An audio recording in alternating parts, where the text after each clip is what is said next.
Okay, well, episode 39 is coming to a close. We're on the selfie stick as we draw this episode in. Very sunny outside, nice weather. I've been on an extended drive. Hooray, you can actually go and choose a further place to exercise. So I've been doing some running out up in good old Lancashire Hills. And we also went to have a look at a car while we were up there. More on that in another video. But to close for now, we do the Bramble ramble. I reckon you're into about, what, 1 hour 10 minutes so far on this episode 39.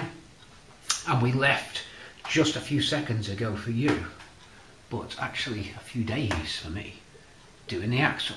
Let's come down, let's have a look, see how far we go. Round we go on the Ian Seabrook selfie stick. Don't ask me why I call it that, just because Ian uses it a lot. So we put the arms on then with the Polyflex bushes. There's not much to film with the Polyflex bushes. They come in two halves, conveniently easier, or it's easier, conveniently, to slot them in either side and squeeze them in a vise. So they're made by Flowflex. There are Superflex bushes as well, and Poly bushes. So they're in each one. I mean, I don't like them that they're orange. I wish they did them in black. Why they do them in orange, I have no idea, because they'd sell a lot more if they just did them in black. And then someone's going to tell me now that they do them in black. I heard that they did on a limited run or something like that. Can't remember. Anyway, they go in. I've got them on Ruby, and they're good on Ruby. I've never had any problems. It is a harsher ride, but it's a solid ride, and you don't get any waving on the motorway, which is what I wanted. Very stable drive with these in. Some people leave these ones out. I've left them for now because I can't find them, but they leave these, anything that connects to the actual chassis of the car, and they leave the forward rubber ones in, but I don't like the forward rubber ones. I don't like fitting them. I just don't like them. These would be in if I could find them. So part of this afternoon's sunny afternoon, by the way, outside there, lovely. Started off a bit grey. This afternoon's job is little jobs, keying up a lock, because we haven't got the key to fit the boot lock, so we have to change the wafers on that. I'll talk you through that in episode 40. I'm going to be doing that. Just move the axle to a position out of the way now, because it's done until we get ready to fit it. Shock absorbers on. I've basically just been digging all the nuts and bolts out, because it can take you a good few hours just to find all the parts. Even though you've put them in trays and things, they still have a habit of disappearing. And if it can disappear, it will do. So we'll do that. A couple of little jobs to do. I think I showed you that I've done that divider card. It's just behind the gearbox there. A piece of hardboard with a soundproofing on to go on the inside behind these back seats. And then I've done another one. Again, I think it's included on this video where we cut this nicely to shape there. So we've now got that flap which fits behind this cross member here.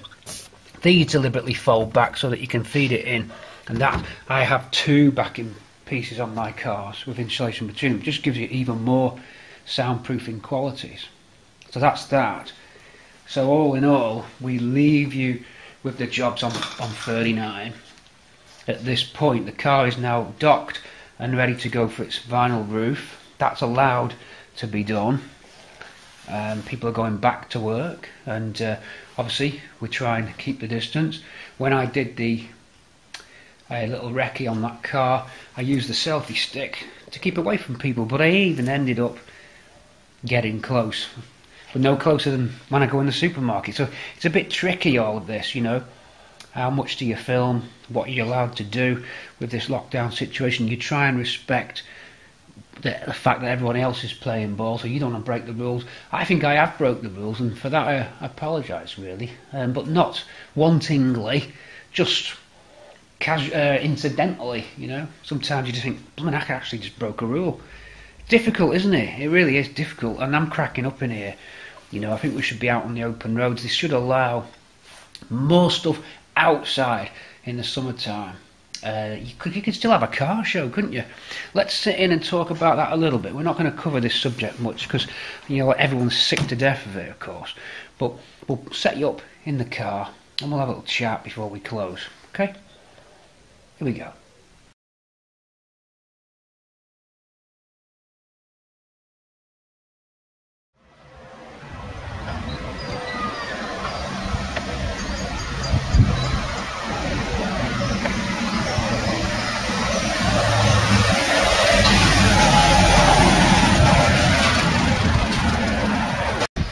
Hiya, I'm Pete C from Cortina City. That's a Mark III Cortina. That's a Pinto. This is episode 40. This is the marriage. Let's go.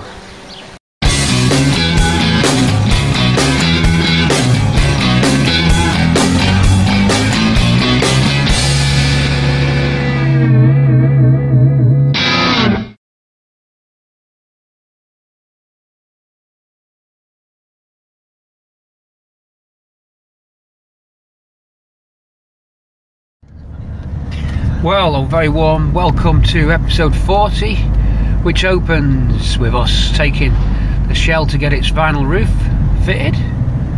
Okay, so here we go then. Bramble takes a trip out for a vinyl roof install, and a headlining has to be done at the premises, so that involved transportation. So here we are on the road. Got Pop Master on radio 2 at 10:30, so things are leisurely. We can enjoy a quiz and a road trip at the same time. So there we have it. A lot of hard work already gone into this. What you see in front of you bouncing about, don't worry, it's reasonably securely strapped down. We hope so. We really do. Don't be bouncing off, Bramble. I've put too much into you for that. Just stay on target. Stay on target. Certainly a rattly trailer, but it's okay. Look at that big boing there. At least if it did bounce off, it'd be on camera. Bang, boom. Oh, stay with me, folks. Type away, and there's not really much that you can see here that you haven't already seen, but you get a bit of a small stepped back view of the car than you normally would.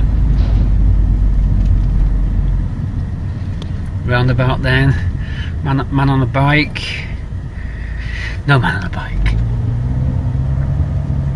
but we have got Alan driving, Alan Pookie. Oh, spooky trailer driver, Alan Pookie. We'll catch you very shortly. We've got to get this down the avenues and the alleyways. That trailer's too wide to get down the alleyway of the trimmer, so we're going to have to handball this thing down the side. Being as careful as we can. We'll catch you very shortly. Episode 40, roll on. We're going to be doing... You're going to be seeing this coming back in this episode, so don't worry. And everything else in between. Catch you in a sec. I think everyone has to keep working. Yeah. I'll probably keep working as long as I want to do it. What would you do if you weren't trimming? You know, it's in your blood. Exactly.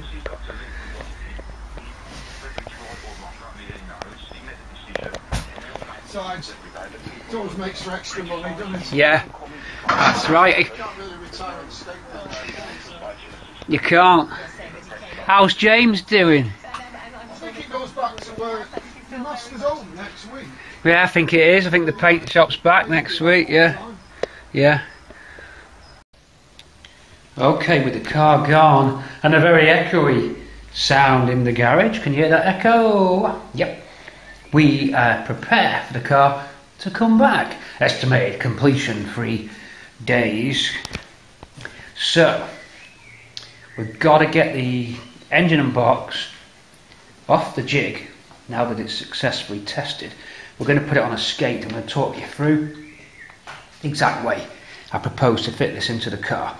Before we did that, while it was still on the jig, these 2 copper cooling pipes here got formed, and then we bring them up this side there using these spacer things off the Granada, which were powder coated. Copper because it's better for cooling, copper because it doesn't corrode, copper because I can't bend the steel pipe. It's too tough to bend, so I've gone for copper. Really expensive stuff as well, I couldn't believe it. It's 9 quid a metre, was it 10 quid a metre? Wow. Anyway, we've oversized it. I have to cut off here, then 2 rubber flexi hoses, then pick up at the end and go to the oil cooler at the front. And here's the oil cooler over here, so you can see how it's going. Oil cooler for the gearbox then. Learn the hard way, blow your gearbox up without putting a good cooler on it, like I did on one of my other cars. Well, I used the radiator cooler, it didn't work. So, with them pipes done, it was easier to do them. Now, we're going to get this off the jig by using the engine crane. Let's step back. Things are easier. Let me take this call. It's probably the car ready to collect. Hold on.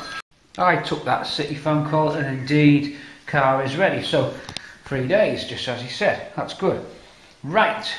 So we lift it off, and we've got the next door neighbour, more neighbourly love, lent me this dolly, which I think it's a nice dolly, to be fair, because the sump, I'm hoping, sump and the bellhousing will just land about here in this little cutout. That'll get us the engine and box moving around on that dolly truck. Okay, now remember the Bramble ramble on the last episode, 39. We talked about how we were going to do this. Axle's out of the way, so we don't need to worry about blocking up any room. So we've got all the room in the middle. The clip gets taken off as well. I'll use the engine crane for both these items, so I can do it on my own. And the clip will go on to this wooden dolly here. So we'll have both items, both on dollies. Car will come in, jack the car up on its frame, not the car's frame, but the dolly frame that transports the car dolly transporter. Jack it up on axle stands, so the front nose, let's stand here and try and simulate this out. Hello Henry, let's try and simulate this out. Up goes the nose, so this is now slung a bit lower on that. Hopefully slide underneath the front of the car, then engine crane over the engine bay, lift the engine up, then I'm hoping I can sneak the clip past the legs of the engine crane. That's the only thing I'm not sure I'll be able to do. Whether the feet of the engine crane, as it's in the engine bay, will block the access for sliding this in, but you never know, we might be able to do it. That's one of them things we're only going to know when we actually get there and set it all up. So first things first, to get both items set up on their dollies, because when the car comes back I'm going to run out of room to manoeuvre around in here, so we need to do this right now because the car's coming back tomorrow. So we've got a few hours to get this stuff out of the way before sunset. Not that we're in darkness, but maybe the tiredness in the end of the day. So engine crane set up, I'll stick you on the tripod, we'll lift off, we'll land, we'll prepare. And other stuff's been going on as well, some boot locks there, trying to get one to key up properly, some rear anti-roll bar, need bushes, hard to find, but I think I found them. Axle completed, I think you saw that, maybe the arms were on or the arms weren't on. I think I might have done a quick clip at either the beginning of this vid or the end of 39 where we had the arms on. In fact, I don't think 39 had the arms on. Doesn't matter, it's built up. It's missing 2 bushes, curiously missing out of the Flowflex pack for some reason, no idea why. A couple of other bits and bobs been going on in the background as well, just draining down the oil out of the hydraulic pump, out of the power steering pump, get that drained out, back this out.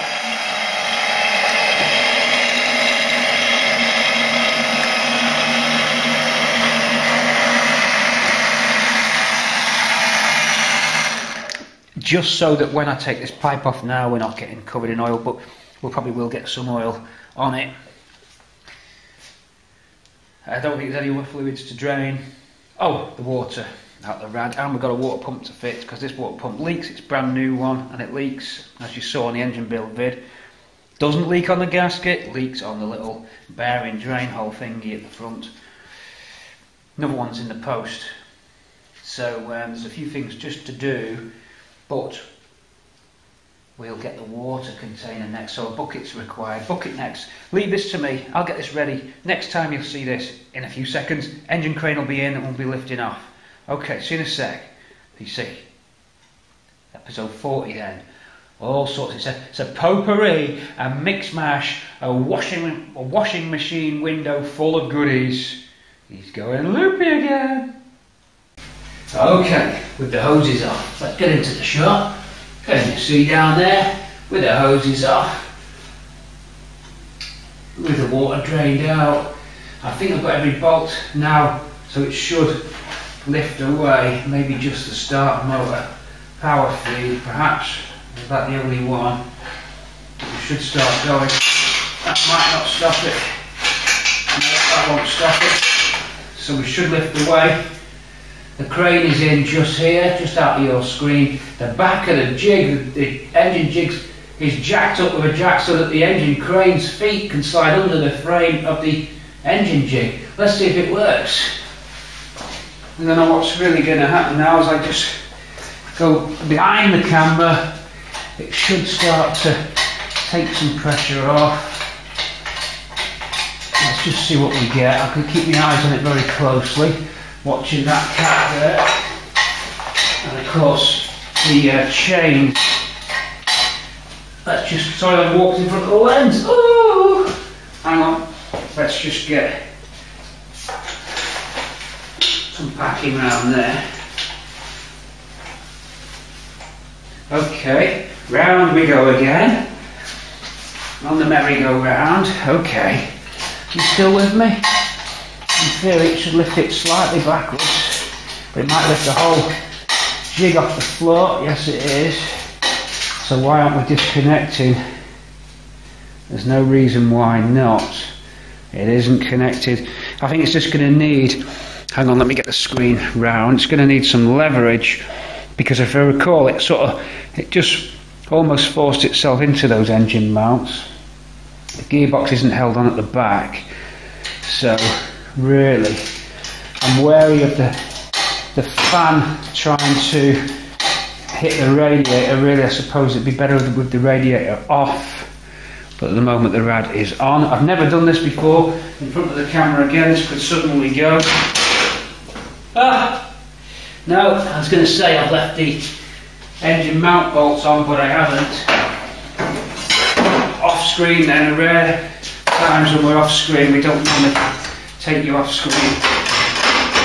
We're going to go there, just needs more height.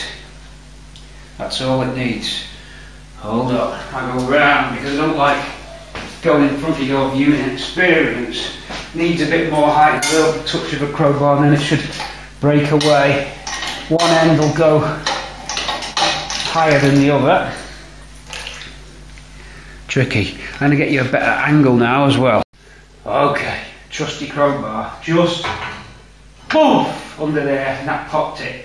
So, engine's free of the jig. Just got to see how it wants to lift the back, and what will happen is the back of the engine will try and drop down because it's got the gearbox on. The weight is not completely even. Let's just see how much we've got on. Oh, there's not a lot, but there is a bit on the back. So the back of the gearbox wants to fall, the whole engine wants to fall downwards towards the ground, which I didn't bank on. More height may do it, but I doubt it. How's that radiator? I don't think you're going to get quite a lot of pivot forward till the gearbox really wants to go anywhere. I think that might be it now. Let's just see if we're not hitting anything at the front. Doesn't look like it. We're free. That's it. We're free. It's balancing. Hang on. It's balancing better than I thought. I didn't expect. I thought it would actually kick a lot further down. I'm happy with that. Are we okay here with this? I'm going to watch those clips. A little bit tight up against that rocker cover there. We'll keep our eye on that. A little bit tight there. That one's a bit more wrapping around there. Be careful. We can now come backwards. I think we can go down on this off your screen again. Sorry about this. It's just. Can you see that? Of course you can. Of course you can see that. How can you not?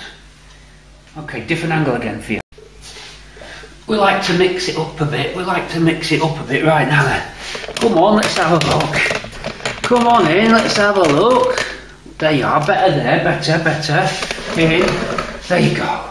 Okay, we can take this down a little bit. Okay, you can just about see there, but not too far, because we've got to get the crane away. Okay, I'll show you what I'm trying to do. It looks a bit all sort of intertwined. What we could do with doing is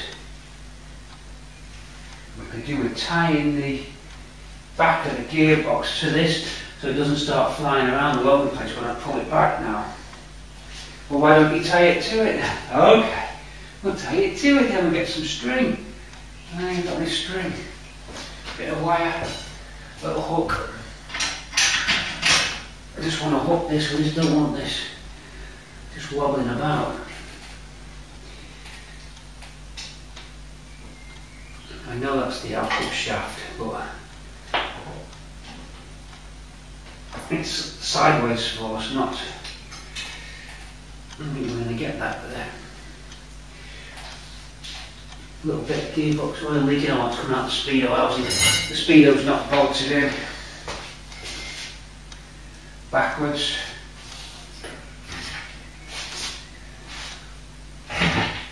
Of course, this would have to have landed on a towel. Nice one.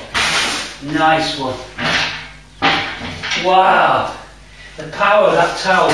Unbelievable. Wow. Wow. The front wheels. It had all the things. It landed on a towel.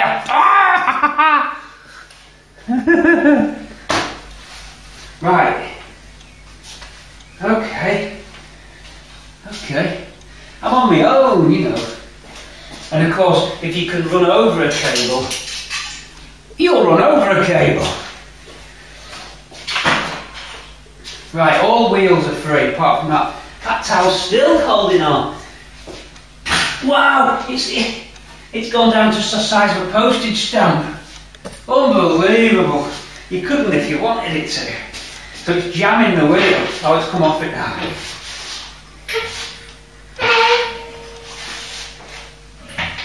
That's better. Right, anything else? Anybody else while we're here that wants to jam my engine up? A little bit of wiring loop here.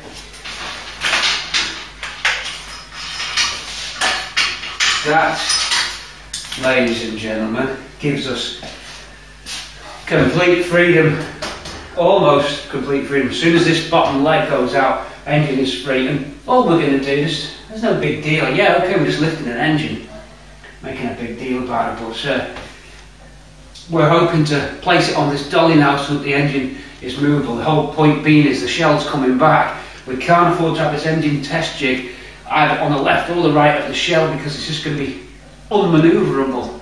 So that's why I want to get this on a jig, a dolly jig. And I'm hoping, as I said, that that skate will slide it under the car. We don't know till we try it. But now we're going to pull this away, passing the lens again, continuous take then, no point turning the camera off. We may as well carry on going. You're having fun, I'm having fun. Round we go. A lot of weight there, looking at the crane to see if there's any signs of this crane flexing. Wow, it is slightly trying to kick the back of the engine stand crane up, but we're okay, we're not badly balanced. There you go. We're free of the jig. The point is to get that jig out of the way.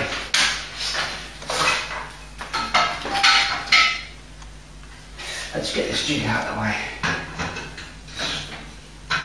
Some water to get out of the way now. Ugh.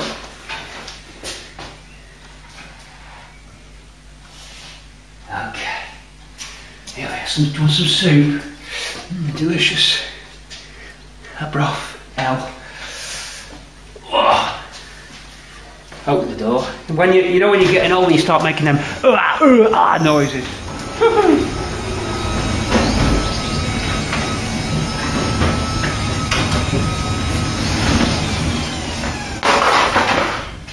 Right, I'm back with you. Door closed again.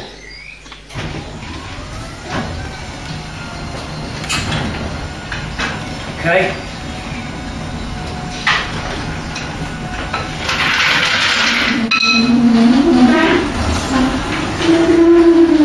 Engine jig out of the way.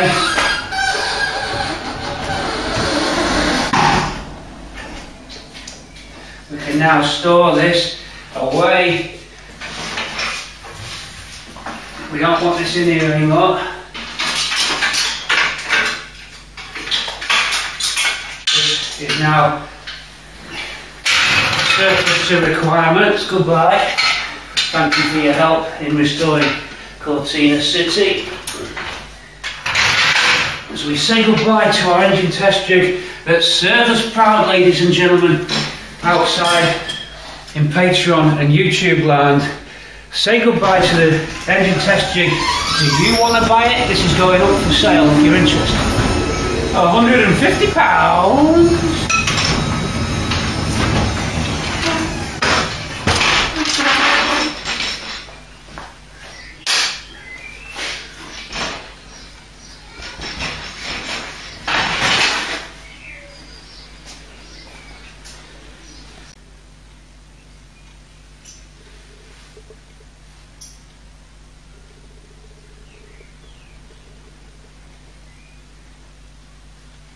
Okay, here's a tricky bit. I'll get you set up.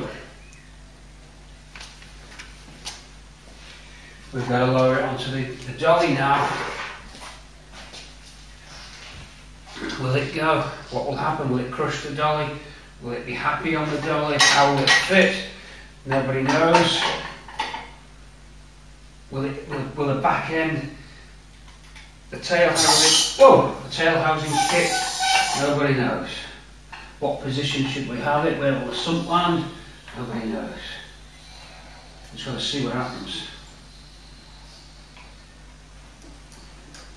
Will it crush the dolly? Or will it stay straight?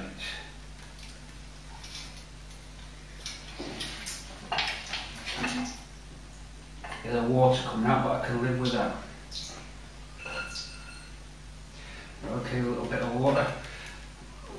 Don't think we've crushed the dolly. Let's see where we are. Seem to be about right.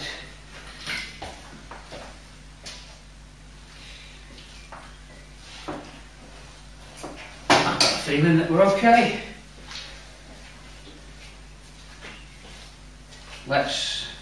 I know the camera's not very dynamic for you on these particular. Whoa! On these particular shots. Steady on, Tiger. Where are you going? Whoa! That's stop for a horse. Okay. I think the danger could be away, we could be clear.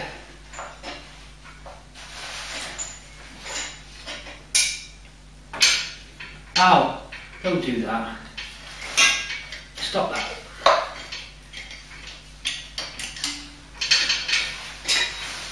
Please don't knock your head off on the crane.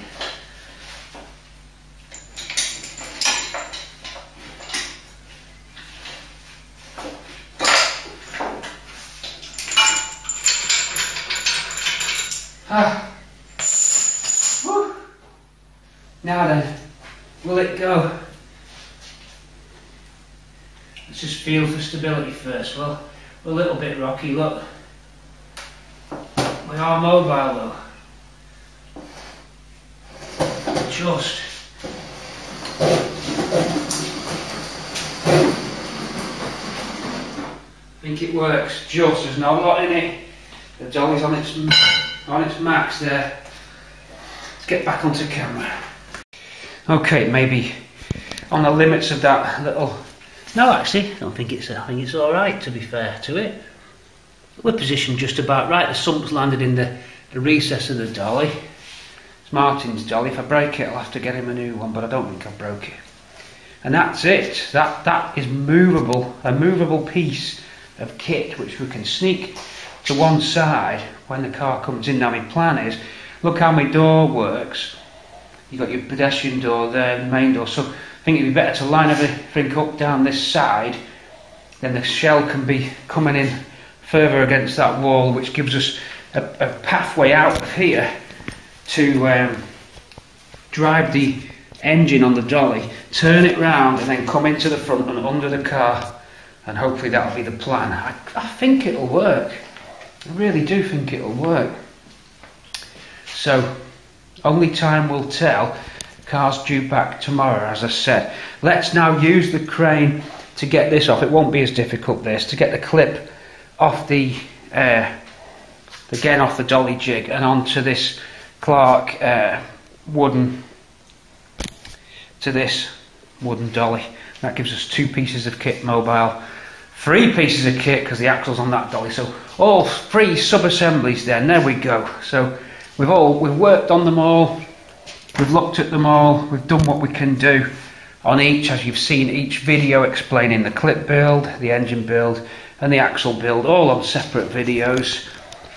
You know, from 30 parts, 30, maybe mid-20s onwards, you see each sub-assembly getting built on Cortina City. And now we start to draw everything together as one, what we call the marriage. Okay, I'm going to move the crane over. Oh, let's move the mountain to Mohammed. Come over here, clip. Music, music, music, music. So plug jukebox and do us all a favour. Here we go. Here we go. Here we go. Here we go. Okay. Line again up. There's really not a lot to it, you know that. Just a simple crane.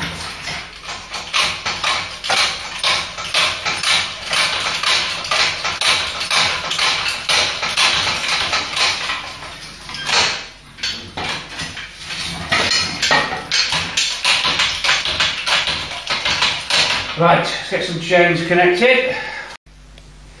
Okay, dock the crane in at the side, a couple of bolts through the suspension slots, and we can lift it. Lifting now.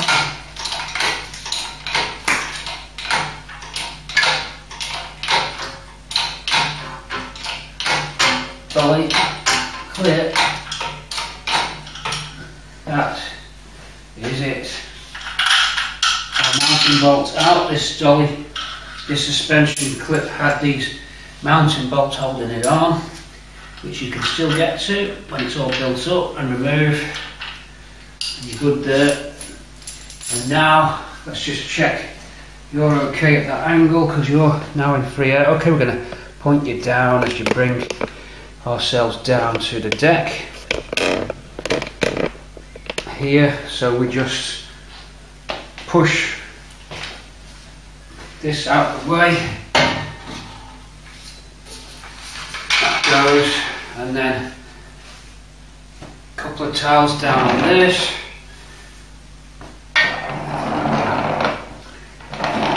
long ways there, and now get into a safer position where you can get this.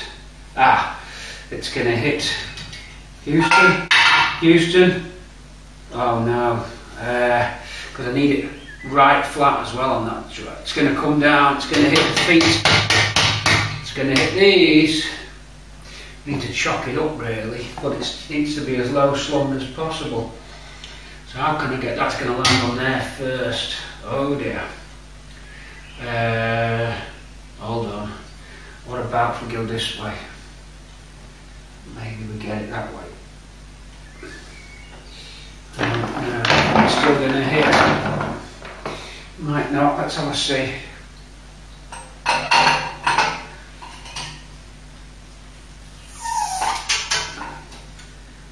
Can always move it a little bit if I can push it outwards. We might be okay here, we might just get away with that, because I can always just hoik it back.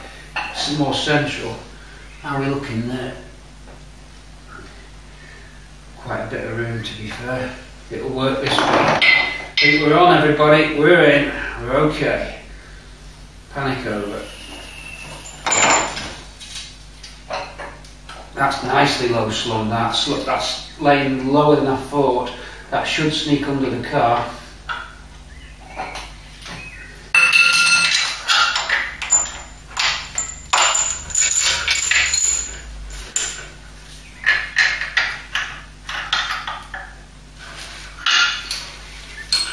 Get that all out of the way. That is the crane done for now. Looks like we're okay. We can just move out. There we go. And that's pretty well manoeuvrable on that dolly. And very low slung. So, right, this section is done for now. This section is done for now. Some reminder labels.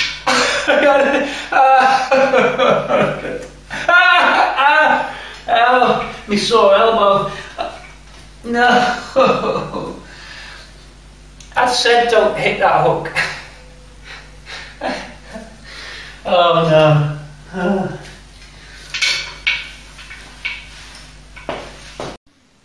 Well, this is it. The final few stages. Can we do it?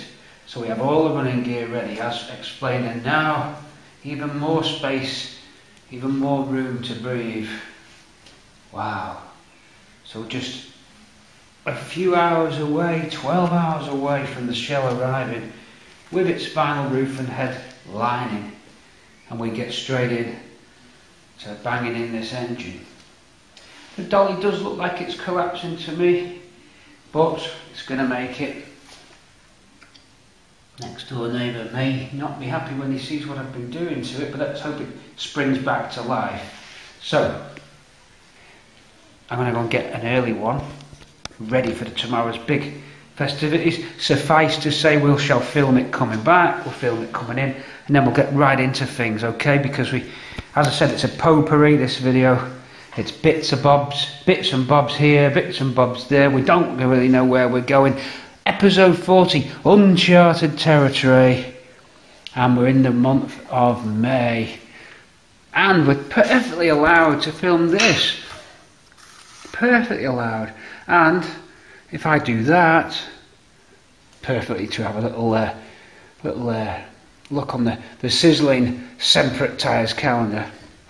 And if you really want to, hold on, let's just make sure we cover the bare necessities. There you go. Now you can't get reported for that. Of course someone will have a go saying it's sexist, but we'll put some pictures of men on the walls then. No, is this illegal? We'll put pictures of cars on the wall. Is that illegal? You know, what can you do? But we like our calendars. We're definitely pacing the walls. See you tomorrow.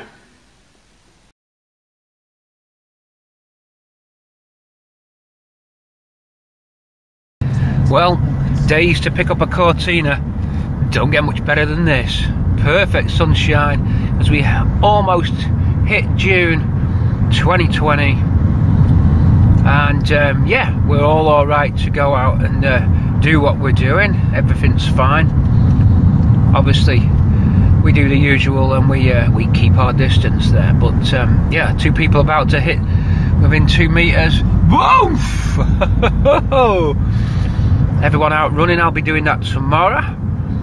I've been running every week. 4Ks and 5Ks for me, please. Although sometimes I do struggle, but I managed to keep going. So here we are. You just saw the workshop get cleared. Why not go and pick the car up? We better pay for it. We should have a vinyl roof fitted, and we should have a headlining fitted, and we'll rendezvous with the transporter, Mr. Alan Pookie himself, the crazy trailer man. We got to tell him to keep his speed down. He really does like to put the floor to the the pedal to foot, the foot to the floor, pedal to metal, to put the rubber on the road. Does our Alan. Let's see what we can do anyway. We're about to arrive and pick up and pay for Project Bramble's body shell with the vinyl roof. That leaves us clear, and the headlining. That leaves us clear to fit the front and back screens, you know, because we can still get the parcel shelf in. We need a parcel shelf as well. It's getting painted, but we should be able to get the front and back screens in and that not hinder the rear parcel shelf. I don't think it will. We can still get that in. So here we are then. Let's go rack up. I need to wake up and get with the program. Lovely day though. What a day for getting the Cortina out. I mean, really what I should be doing is getting this shell, parking it up, getting in Ruby or Swampy and taking the day off. That's what I should really be doing. It's such a lovely day. Hope you're okay wherever you are out in Patreon and YouTube land, and let's cut to the action. Cut the bramble, cut the chit chat. Let's do this. I was hoping to see a railway train go past. I think the level gates have gone down. So right, I'll see you there in 10 minutes, quarter of an hour. Yeah, take your time. It's a nice day. We'll have a sunbathe and that. I'm thinking about him. He'll be twitching morning because he wants us out of the way. Yeah, he will be. Did you speak to him last night? No, I'm awaiting. It's a bit like Christmas. Any minute now, I'm going to be unravelling my Christmas presents. I see. You hope it's right. Let's hope it's right. I'm sure it will be. He's very good. Yeah. Okay. Well, yeah, I've never known him let anybody down. Nah, he's only got good reputation. He's done all my other cars. Yeah, yeah. He's done them good. So I'm amazed that, like, it's from next week. Suddenly so soon. Yeah. Something's happened. Yeah, well, you obviously not everyone's got all the work that they want. They might have plenty, you know, plenty. I mean, it's a day for vinyl roof and an afternoon for the headlining, because it kind of like just clips in, you know. I mean, obviously you've got to glue the edges. Oh, has he put the headlining in as well? Yeah, yeah. All right, I'm with you. But in theory, that would have made it take longer. But 2 days, 3 days is about right.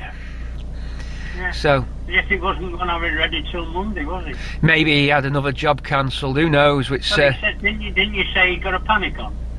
I thought so, but we can ponder. But I'm sat at the level crossing, hoping for a train to go past. Will it be a steam train? I hope so. No, no, the bloody weary. It cuts the whole town in half on this side of the East Bank Street Bridge. Yes, that's right. They're a bloody nuisance, the trains, to be honest. Yeah, they are till you need them. Oh, it's gone past. You can sit there forever. It's gone. It's a class 64, I think, square thing. Not very interesting. Well, we'll see you up there. I'll see you there in a minute. Okay. Cheers. Bye. Bye. Fuel prices are low, and today's featured petrol is Texaco. We're nearly here. I don't want to hang out with people that use a collective terminology for a single vehicle. Here we go. Video in it all, you see. I've got a thing on YouTube. Yeah. A channel on YouTube. Alright. Does that pay you? Yeah, it pays me. It pay me even more if you want to be on it. I'd love to see you. Oh, we got it now. Here we go. Right, let's get with the program.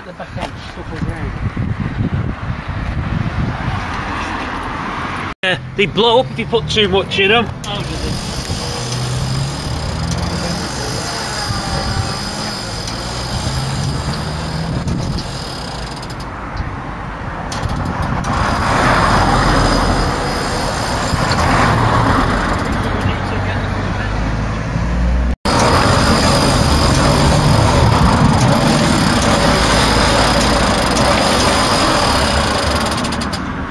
How's that?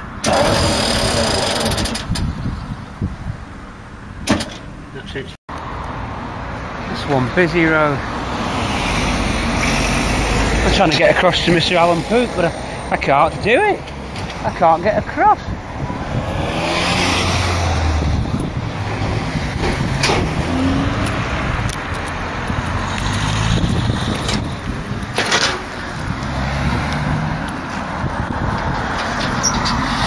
And we're underway. We get a bleep for low washer fluid. We're underway. Well, I have to say, just looking initially at the roof, very pleased indeed. Looks nice and tight, and the vinyl all straight and tight, just basically looking smart. So we'll get this back to base and let's get busy doing whatever we've got to do. Let's get it back. Is it engine in or screens? I could even get the screen guy down now. Another Alan. We've got Alan Pook on the. Dave normally does this, but because of the lockdown, we've used local people in local places.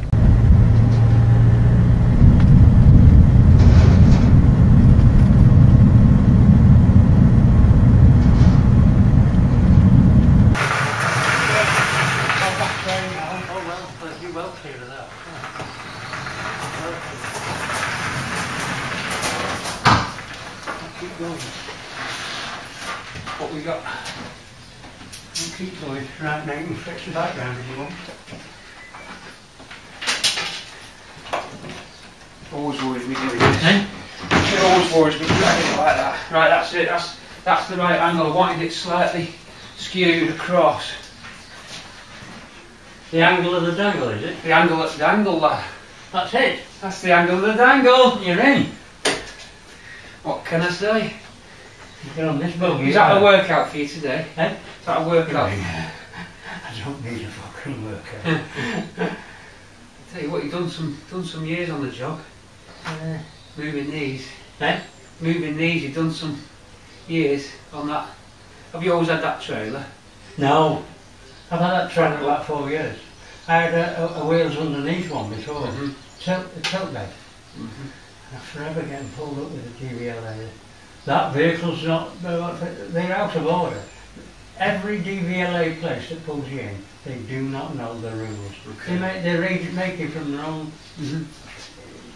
Well, they're making it obviously go along. I can recite the rules. I'm a specialised recovery vehicle. With having a winch in it, I don't need a tachograph. As long as I can lift, recover, and carry, or any combination of those three, that makes me. That's why I've never had a tachograph. I've always had a winch built in. Yeah. And as soon as they say the winch built in, it throws them into. They don't know what to do. Okay, so Alan Pocky leaves us, and we're left. We're just starting to fit the interior lamps and just make sure that the roof lining is good, and it is good. Quite tight there. A couple of small little pinch wrinkles there, just where the roof bars go and pull it in. But on the whole, very pleased. In fact, it's not much really. A couple of little bits where you could just perhaps get the edge and just pull it and just pinch it. You know, pinch it in a little bit maybe. You know, as you're going along. The centre light went in nice, and so he's obviously cut round there good.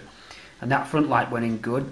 The only bit I left was where all the cables come out for the controls for the wipers and the electric mirror wires. So he didn't trim round that bit, left sort of loose fabric for me to sort of slice and then like pinch up and just get the right little fitting together. So there'll be like a sort of, because there's quite a lot of cables, we've left that. So they're all coming out the one area, you know. So other than that, and that's down to me to finish off, his job, he's done exactly what he wanted to do on the tin. I think you can just see a few wrinkles on that back bar in the back left hand corner. That's about it though, and I reckon they'll disappear. So great for that, great for the vinyl roof. The lines are nice and tight and straight. Look at that. We can't say fairer than that, can we? Okay, so really good on the roof as well. See if we can get it from the back.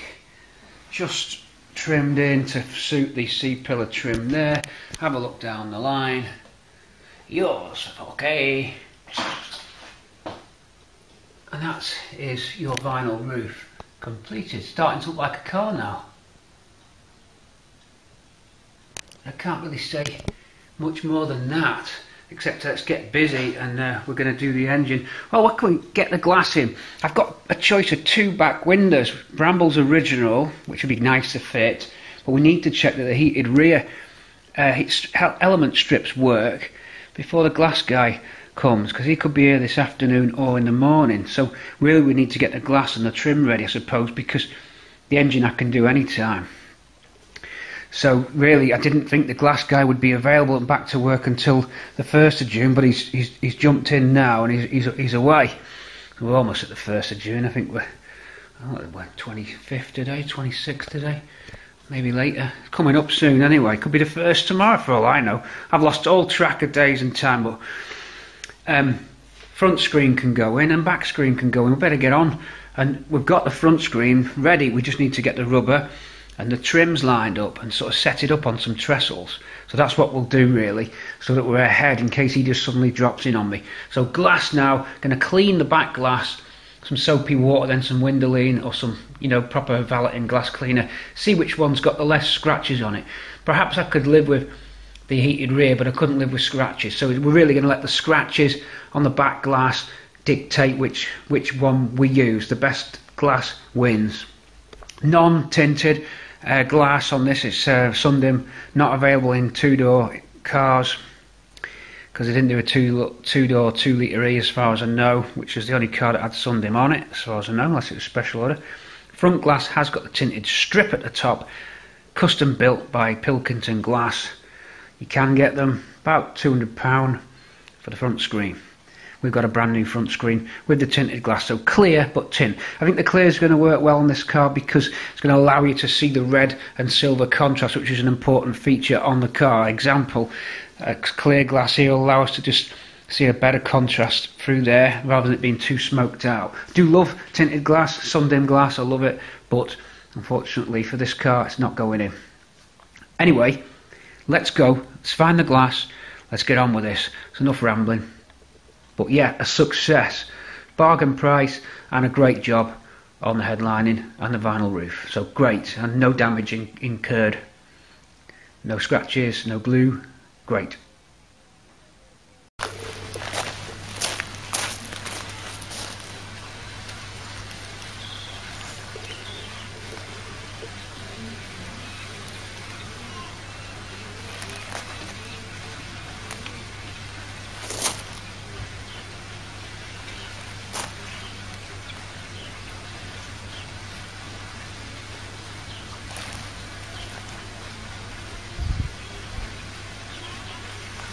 Wow, this is hot, really hot day.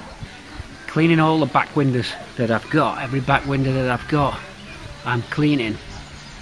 And at the same time, testing for the heated rear. Now, I've got one very nice piece of glass that you just saw me cleaning, that's on top of TC, but that has draws no current at all when you put 12 volts to the heated rear tabs. Tested it and there's brakes on every single little tiny threaded, little tiny heated element, little tiny wire. So we're going through. I don't know about Brambles, it doesn't look like Brambles is pulling a current either. So Bramble's original back glass looks like the heated screen's gone on that, but this one I've just found in stores. I seem to have more stuff in stores than I realised. This one's drawing a current, so we're going to clean it and see if this one has got any scratches.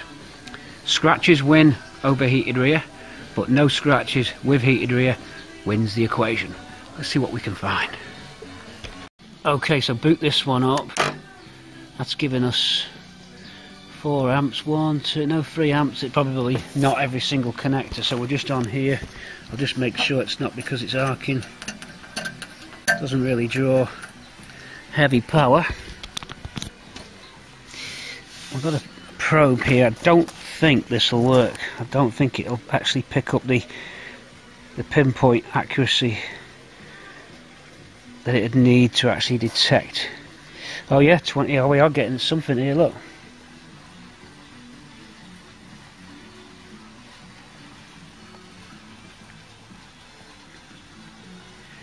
So go down to a piece of normal glass.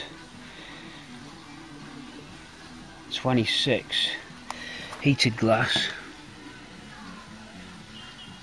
28, and probably rising. So we might be able to see which one's broke. Cause I bet you one of these is broke, because it should really be taking 5, 6, maybe 8 amps really, that. However, if this glass is scratch free and at least some lines work, we'll choose that. So that's how we're going to take the pick. So power supply's there, there's glass all over the place, but it's the right day to do it. Look at the beautiful sunshine we've got. There's the car. So we're all good, we may as well work outside. We're surrounded by Cortinas, look. I'm surrounded by Cortinas. Okay, so I don't know where this piece of glass came from. I could have had these for years. I've never picked them because I've always been on sun-dim glass, you see, so this has just been lying in wait, really. I don't know what that sticker is there. It'll have to come off, though. Anyway, we've got some signs of life on this. Let's see, there's one more piece down there. I'm just feeling if this has got any welding flecks on it, which is the problem with them. Often they've come off cars where people have been doing welding or they've been stored in a shed. It doesn't feel like it. That feels okay initially, so we're going to clean this one up first. Here's a little bit of science.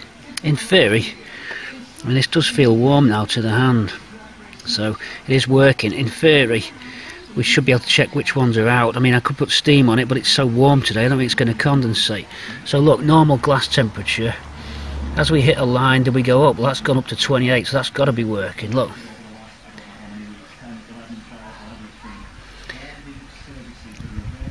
And it should drop down, which it's doing, and it should go up again, which it's doing.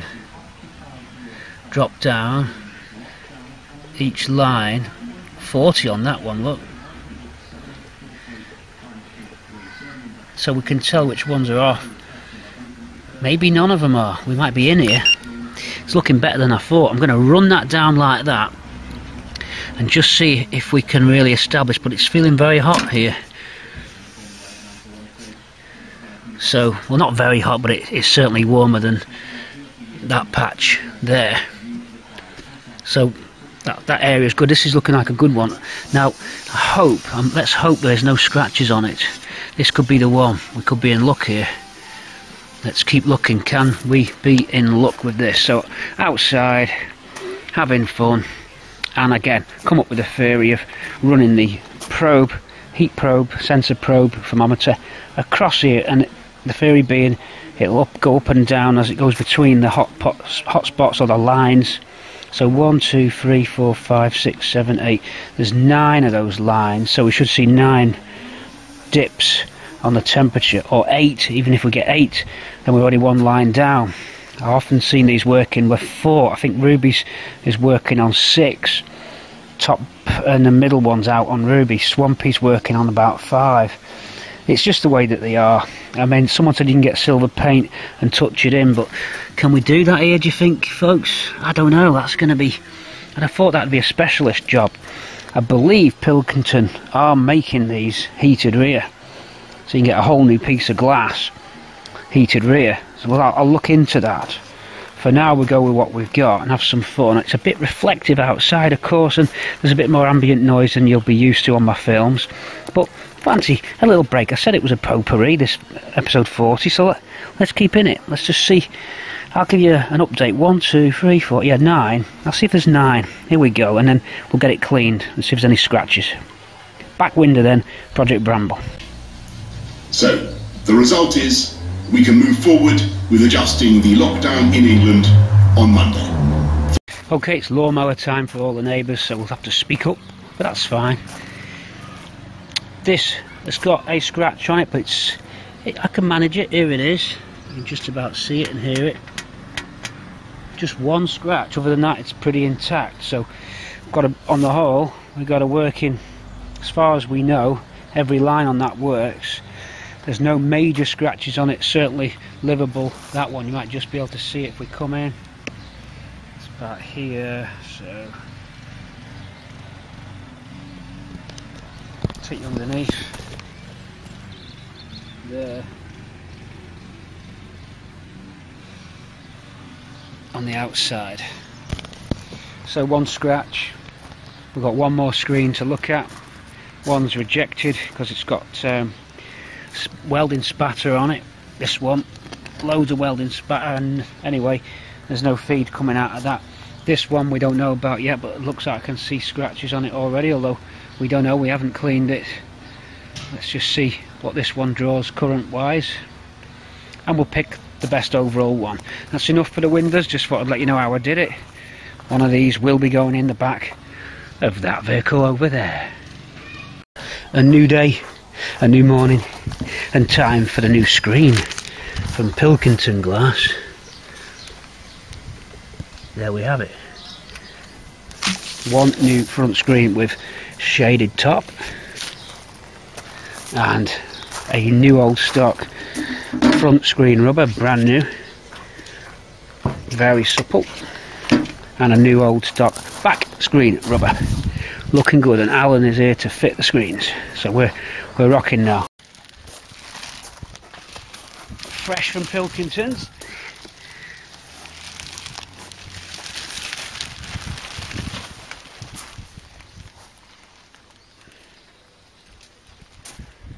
Very rare you get a new old stock front screen widescreen rubber for this. Just hen's teeth, really are. Curiously, this guy said he had like 5 of these. Joking? And I think he's had them remade, because that looks just like brand new to me. Yeah, that's brand new. Well, Yeah. I'd have bought all 5 of them, Pete. I know, should have done. I should have done. And just said, what deal will you do for the 5? Because the way you go through stuff. Okay, we line the screen up, suction pads are on. A little bit of sealant around it, simply to take a precaution. You never know if I got the aperture exactly right, but we're about to find out.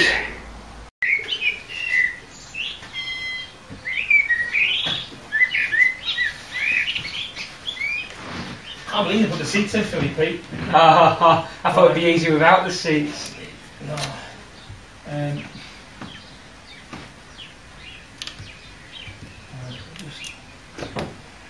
Let's see. Just give us some initial feedback.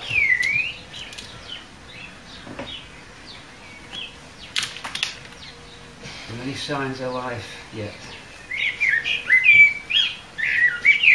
What's it looking like so far? It's looking good. Right, we just get this in. Let's go up to the headliner now, because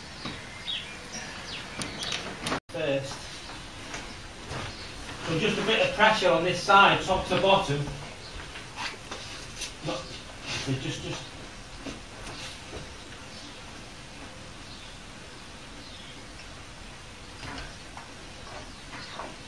Oh, it's a bloody hard rubber hat. Yeah, that's what worries me.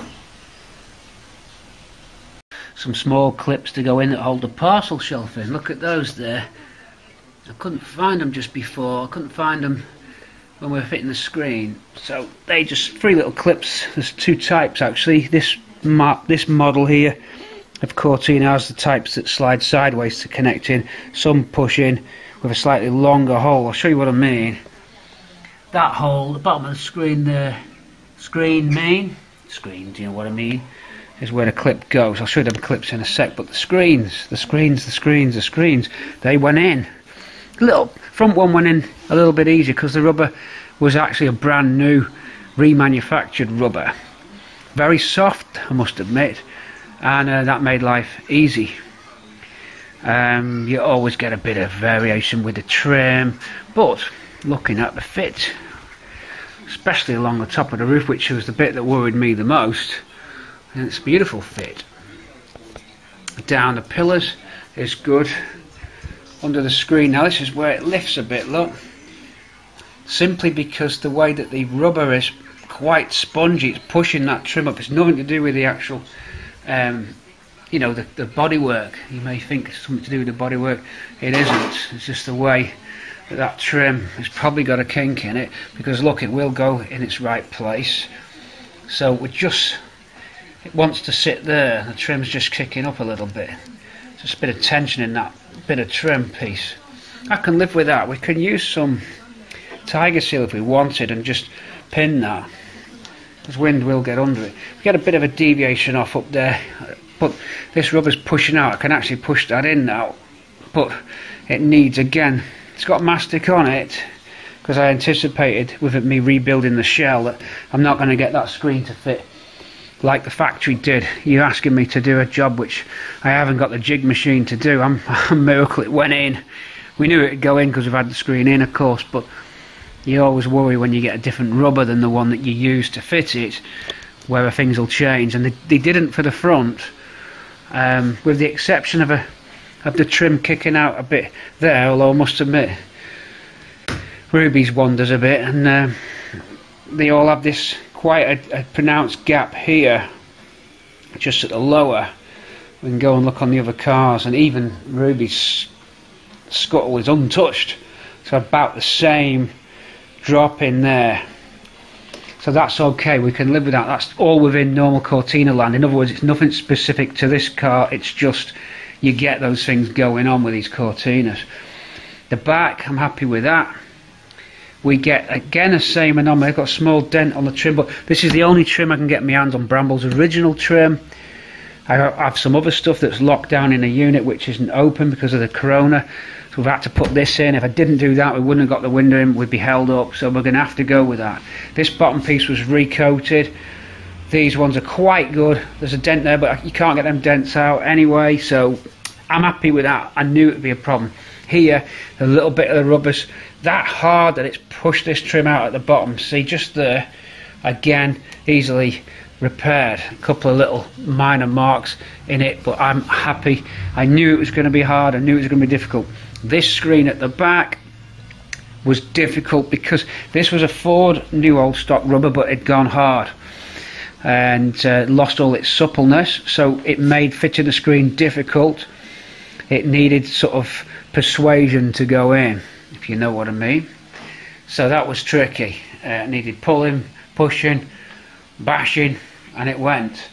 It goes in okay. You get a raised piece here. See where it raises up in that corner. This side's not as pronounced,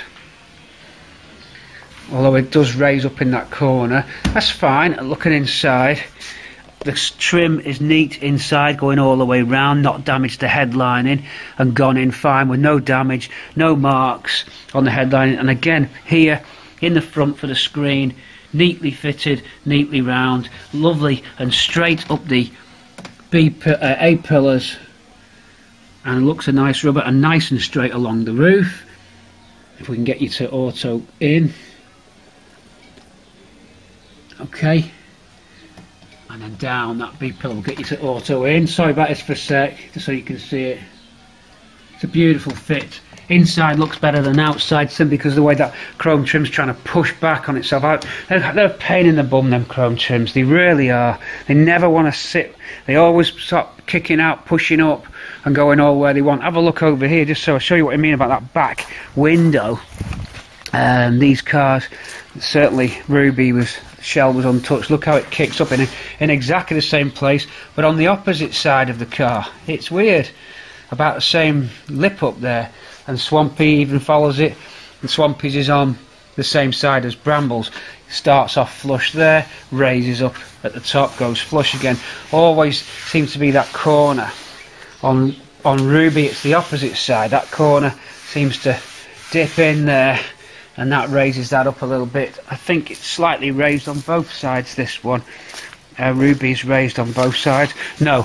Oh yeah, he's even more raised on this side. It's just the way that they are, folks. I wouldn't worry about it. I initially was worried about it because I thought, well, can't I had the chance to get Bramble bang on, and I never spotted that. Again, here you go, the trim deviates off, Swampy's trim deviating off and then creating that. Ruby the same. There's that gap, look, they all seem to do it, and look how that widens and goes narrow at the top. Pain in the bum, but that's just these trims for you. This one doesn't lift as badly. Swampy's is lifted again, look, see how they are. They look good, them trims, but they are hard work, and when you're setting up a car like this, like Project Bramble, you want everything right. You've got the chance to get everything right, but I can only work with so much. I think we got away with murder, to be fair, considering all this has been pulled to pieces and I haven't got a jig. I'm surprised the screen even went in. And look at this lovely wiper, re-chromed speed blade and fully re-chromed wiper arm, not in stainless but in chrome, so easier to clean. You don't get that stainless tarnishing. This just wipes down. And these bars here in chrome, these speed blades are normally in stainless, but these have been chrome plated. Okay, so they're a very nice piece. Here's the other one ready to go on. Chrome plated speed blades, very nice. Oh wow, I mean that really, these were not cheap. To do that was 85 quid, so it's not a cheap job, but look how it sets off that lovely clear, crystal clear glass with blue top strip, looking nice with the wiper on and the lovely scuttle panel and the lovely chrome we've got here. Okay, so everything very nice indeed. Alright, nothing else to say about that. I'm going to get into the back and I'm going to slide these parcel shelf securing clips. Can I reach in and grab one for you? Yes, we can. So you know what I'm talking about. These sort of catch the parcel shelf as you slide it into the car and lock it in place at the back, and these little tabs are the things I'm on about. Push in and then clip across to the left and they lock in. The later type has a sort of a tongue on it and you just push them in. These you push and slide. So I'm going to fit those while I've got the chance, well, so I don't lose them. Alright, great stuff. We covered the headlining and vinyl roof yesterday for you just a few minutes ago. Told you I'd jump you straight to the screens, and that is that. We proudly used Allen Laithwaite's UK windscreens, did the job. We thank Alan, who's now a YouTube subscriber. Alan, thanks. We know it was a struggle, this back one. Rubber so hard and the trim just trying to pop off. We had some fun, but I love the way it's nice and square and parallel at the bottom. That's what concerned me, the way when I had that panel out as well. And also up these runs concerned me, and just everything. I mean, you know, just to get it to look, we sit very tightly in against the vinyl. No variations there, with the exception of that lifted corner that side, which, as I said, doesn't seem to reflect on any work I've done on this particular car. It just seems to be out there. Either all my three all do the same and we're the only three, or it's a Cortina wide chrome not fitting properly type thing. Shame about the little dent in the trim, but I've got to accept it. I know how difficult it is. I'm not going to get that company out of lockdown just yet to get my trims back. Do we want to take that screen out again and refit the trims when I'm done? No, I don't. I think that's not coming out. I think that is it. We're going to have to accept that. Sometimes you've just got to accept it, as long as you can logically reason it out with some kind of pattern, some kind of structure. What we got? Hang on. Incoming. No, gone. Oh, that was a bloody tractor. Oh God. See you in a minute. Okay, so there's the trims in. Just push and then tap with a hammer and a screwdriver, although I only use my snap-on screwdriver lightly because you're not meant to use these for those kind of implements. Naughty, but only light. I'd never batter it, but even so it's bad practice. Now then, you've got these vinyl roof securing plastic squares. Look how they fit, they just punch through. So we'll feel a hole here, or we can have a sneak preview. There it is, there should be two. Another one at the top, so we'll pop this one in just to give it that finishing touch that it's supposed to have. Where is it? It's around here somewhere, folks. Just going across, in you come. Where are we? Nearly there. Nice and easy, does it? And that goes in like that and just locks it down, even though you've got those locking hooks looking nice and taut. There's some little trim pieces which fit round here for the opening window mechanism, which we haven't got, so we're leaving that for now. I'm just gonna glue, just clean trim that. I told him to overcut it so I could clean trim it. I'll just glue that back so it's neat. Screen in then, interior light can go up into its housing, and then we're done for the interior light. This one with no override in the middle. I'll have to do that with, hang on, do that when I've got a hand spare. These little cables that hook up to our heated rear that we tested yesterday, a few minutes ago for you, just push in now out of the way. That just wants pushing in through the grommet. There's a grommet there, quite a tight squeeze on that grommet, or I can just grab the earth lead and pull on it. by going inside the boot and grabbing the earth lead and pulling it through. Probably get in. I probably won't do it now. I can get to it there, then through there. This backing board to fit up, and that is going good. I'm just trying to use up all little trim clips and annoying little things that need fitting before other things go in. Of course, you saw the B pillar, lovely vinyl trim on the B pillars now. That's a really nice touch in Ruby's colour scheme. So great, we're cosy. What I'm going to do is connect the battery and just see how the radio works. Put these tools away now. Call it a day. It's Friday night, so I'm going to go out to chat to all you guys. It's getting close. It's coming up to 6 o'clock.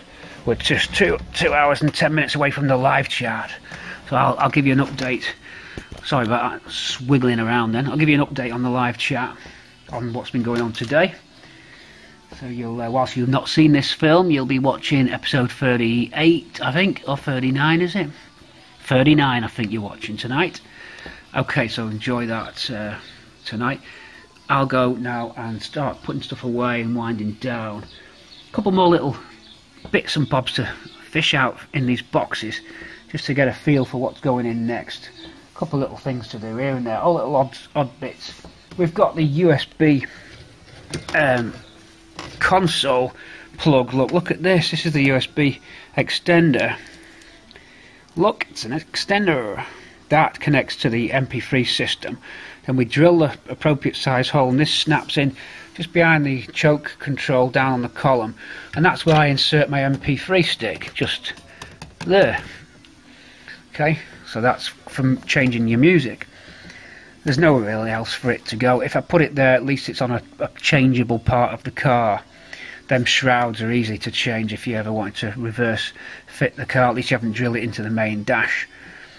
You know, drill it into a part that's readily available. There's plenty of them knocking about. I've got loads. And you could always revert the car back if you didn't want to use this system. And I think it looks quite sleek. It looks similar to the immobiliser. Don't want to put it on that side because it'll confuse it with the immobiliser key.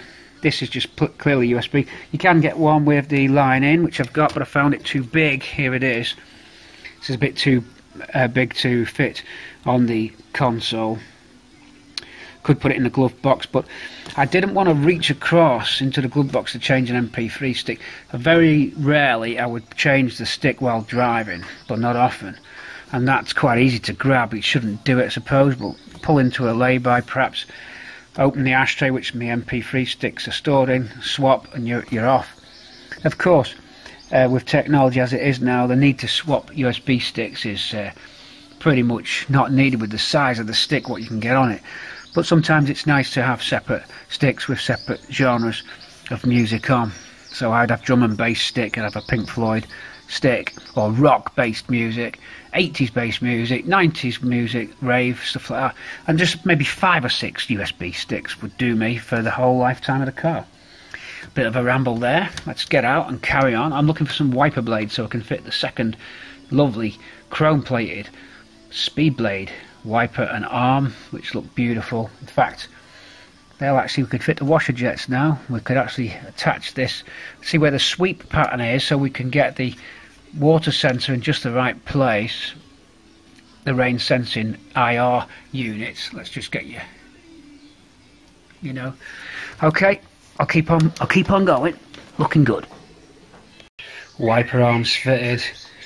Blades on. A very light misting on the screen, which probably dried off now. The wiper motor reconditioned, of course. Whoops. The wiper motor reconditioned, of course, and here we go. Oh, we need the ignition on. Aha. Wiper motor reconditioned, of course. New arms, new everything. First time ever in this project. Whoa, full speed. Wow, that's smooth. Oh yeah, please. Oh, ho, ho, ho, ho. Listen to that for smoothness.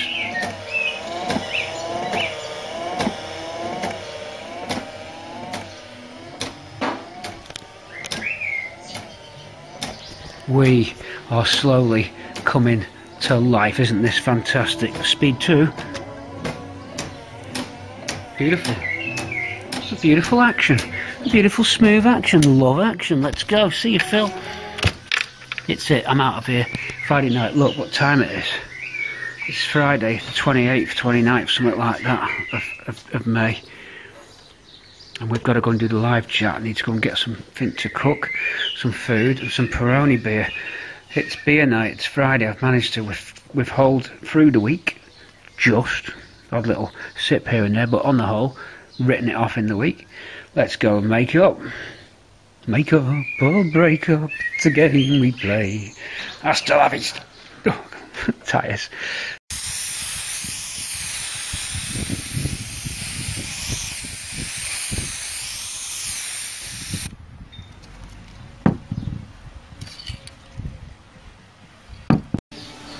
Okay folks, the next part of the puzzle, we want to make it so that we are airtight between the cabin and the boot.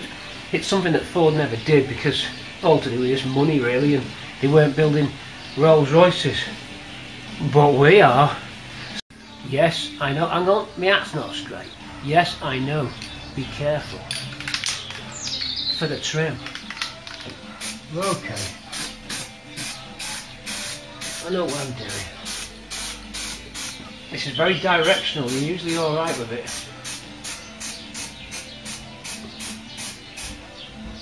Okay, let's just try that.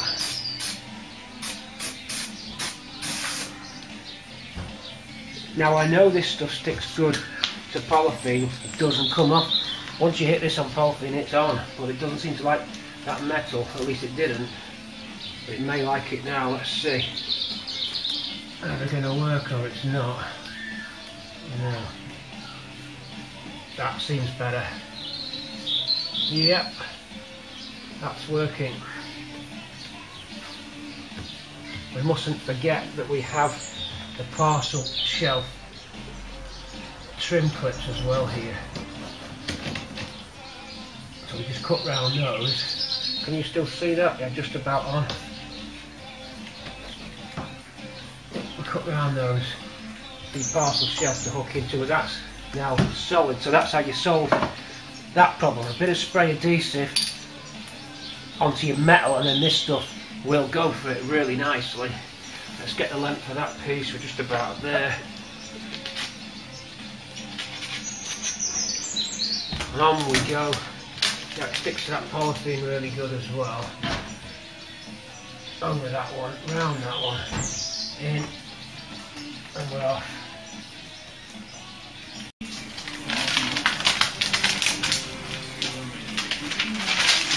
Okay, we're ready for the polythene.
Screen, polythene, I've done it again. We now put the next layer on, the inner board, and that's all done. That's extra soundproof, extra draft proof, extra airproof. We should be good. It's quite taut. Don't think you'll get any flappy sounds out of that. I think you'll be okay. There you go for that. We now get the extra board on. Oh Lord, it's the board next. Okay, I mustn't forget to connect the fuel sender wires, but I can access them in the boot still. So here's the second backing pad, board, hardboard backing board. It's got the original, I've copied it off a original setup with a felt on the edges. That was the original air seal and sound seal, but my polythene gives us an extra layer of protection. So in we go and fit this. Okay, here we go. Yeah. coming together. Okay, we can't put that in fully because the parcel shelf's got to go in, and we also need these. Now these are off a 4-door. We need the 2-door equivalent. They're missing. They're little trim pieces that the parcel shelf crushes up against and makes a nice finish to the headlining. So what we've got to do is make these. Now they only need to end there. We don't really need to come down to that bit. You do on a 4-door, but on a 2-door we just go there and the seat hides that bit. So we're just going to make that template. You can just see the end of my thumb. We're going to make them out of hardboard. Could chop the end off this, but I ain't got 2 of these and I don't want to wreck that. Someone need that for their car, so we'll save that. In fact, I think Tina G's not got these fitted, so we might save that for Tina G. If I recall, they're not in there. So we're going to make it. We've got some foam here, look, and we've got some spare material, see. So with that, we borrowed that from the trimmers. We can make our own little trim triangles to fit in before the parcel shelf goes in. So that's what I'm going to do next. Cut some hardboard out, use this as the template, and then back it, then fit some little trim fixing clips. These spacings on these clips are the same as the factory's holes that have punched into this inner quarter. So we'll put some locating studs on this, okay, and then it'll clip nicely into there. So we're going to make 2 of those now. That's what we're doing. So some trimming work going on then in episode 40. All sorts. I told you it was potpourri. Wow. Are you excited? I am. Okay, this template is jigsawed out and fits in a treat. We just need to get the mount holes. I've gone behind here and I can get to the holes that this clips into, and then I've marked on to this trim piece. By using this little pick, I could go in and the pick would come out through the headline and scratch the surface of the hardboard, because we didn't have the exact template. Holes can't be relied on. You know that template I've just been messing with? Can't guarantee that I'll transfer the fixing positions effectively across. So what I did, I held this in position, locked it where it's got to go, then kept it in position as I marked 3 separate holes, curiously one's higher than the other, which makes me suspicious. You would think that all would be in a straight line, so I'll double check that that's right. I'll re-scratch this now just to see, because that middle one's raised, but that'd give you 3 holes. We then need these type of clips, everybody, but I haven't got any. I've only got 1. We need these button type clips, and they'll drill through and come out like that, which will then give us the clip. I've just tested that it works. Watch, I'll show you that it works. In it goes through the headline. It seems horrible making a hole in the headlining after it's just been fitted, but there you go. And I can reach in and pop it out. So we know they're the right type. So we need go on Resto and order those now. So this job's now on hold because we're waiting for those clips, but at least we know what we're up against. Here's the foam. That'll be getting wrapped around it. And we'll glue that on the other side, so we won't put any glue this side, and then we'll overclop it with this, and you will then have a very nice corner finisher for your parcel shelf. So on hold then for Resto. We'll switch to another task now. We'll put that to one side. What I'll do, I'll jig both out while the jigsaw's out, so at least the jigsawing's done. So I'm going to make a mirror copy of this on the jigsaw outside. Here we go. Well, it's definitely time for the cake. Oh, yeah. Time for the cake. And I contemplate. Now, I can't dunk this today because this is a herbal drink. So, don't dunk right. In peppermint tea, just can't do it. Gotta be tea or coffee. Tea or coffee. Tea or coffee.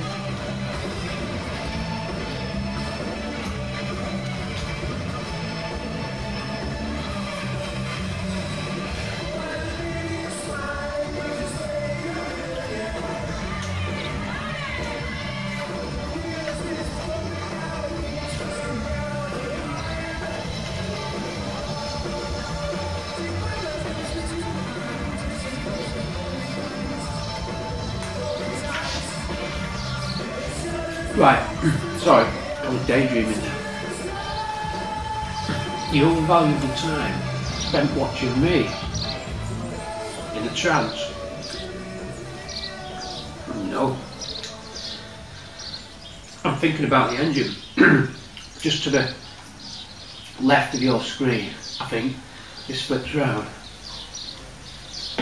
No, the right of your screen, down there is the engine.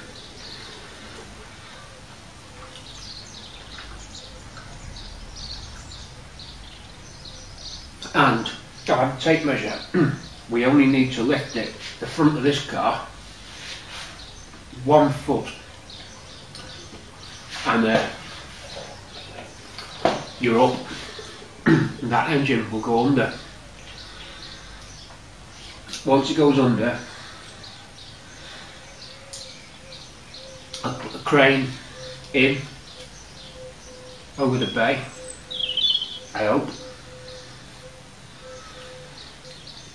Lift it into the bay, back of the gearbox will be pointing down, so then jack the back of the gearbox up so I can bolt it to the gearbox transmission tunnel, and then the engine should be just dangling in the bay, and that's when we try and get a suspension clip just here underneath.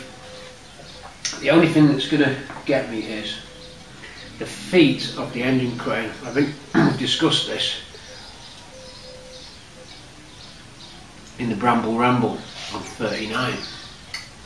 Feet of the crane are like this, but I could get the cradle, I could put a board across the feet and lift the cradle onto the feet, then it doesn't matter. So I think I can do it. We're about to find out. Let's do it.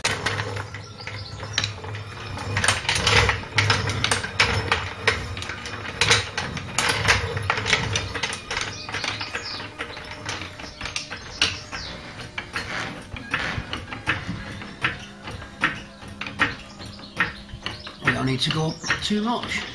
Let's get some axle stands on there now.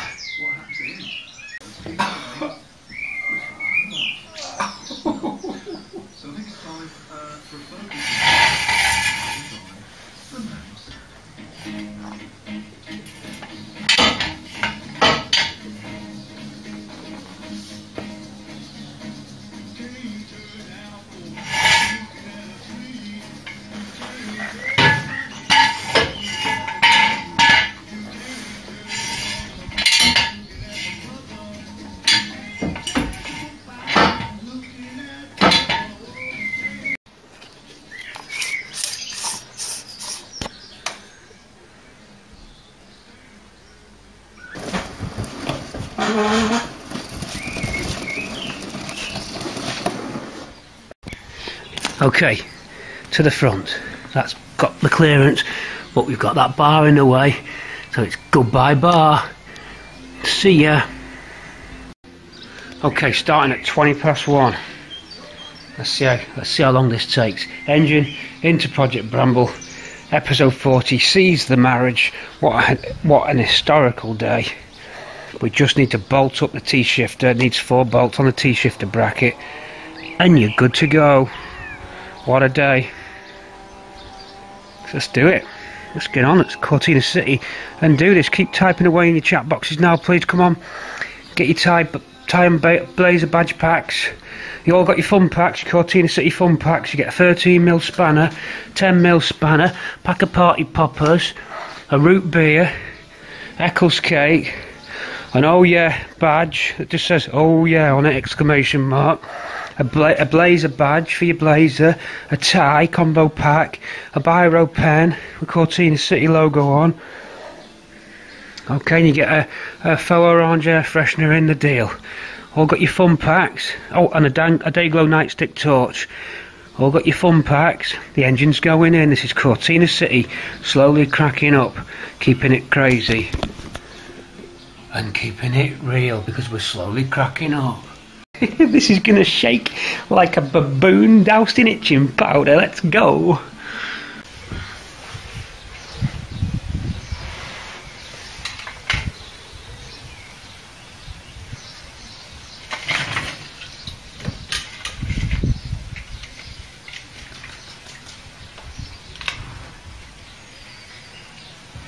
Did you pass the bottle round when the car went over the top? Hey? Go on, my son. Drink it. I want you to drink that. Like you made my brother Frank. Go on, drink it. Did you pass the bottle round when the car went over the top? Hey? Goodbye, Eric.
Goodbye, Eric.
Okay, stage one. Right, that's stage one.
Okay, next step, cross member, or the gearbox mount bracket just here, folks. Get that up and then pull the engine back, as it's a bit forward at the moment, the engine and box, so we're going to push it on the truck backwards. We'll just about do it. Going good so far. Engine install then. Engine and box, episode 40.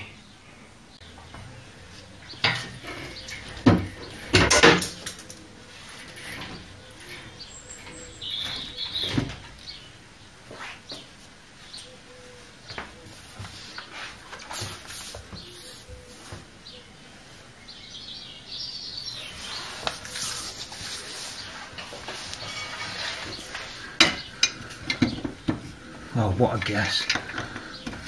Wow. What a city guess. You saw it at the city. Oh, come on. You saw it at the city. Must have been the power of the Eccles cakes that did it. One push and I got it. I got it exactly in. It's time to do limbo, lad. It's time to do limbo, lad, again. Oh, we'll just do it as well. Ooh, close. Wow. Wow.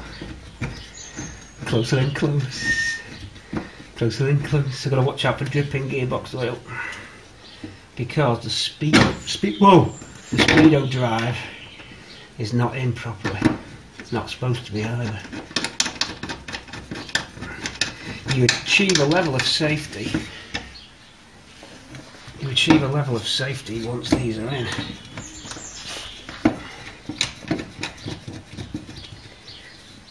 One man engine installs so far.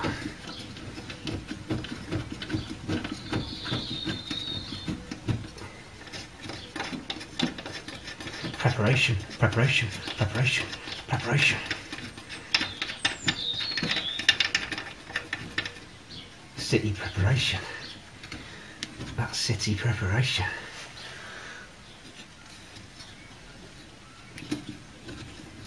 As it all goes wrong any minute.